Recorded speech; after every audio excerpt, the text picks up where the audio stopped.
একটা মজার কথা শুনো।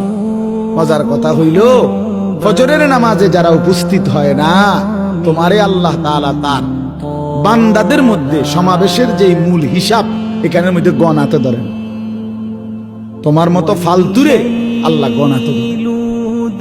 আল্লাহ বলছে এখানে আমার বান্দার সমাবেশ, আমার ফেরেশতারাও থাকে, আমার ইমানদার বান্দাও থাকে।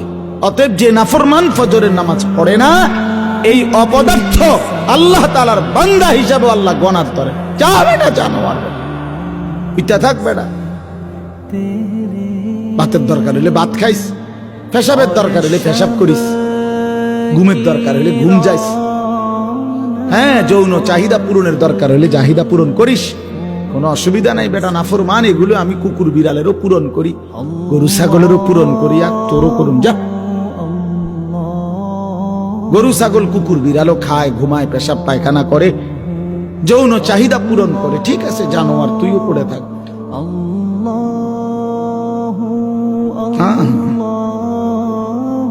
এজন্য এটা গুরুত্বপূর্ণ।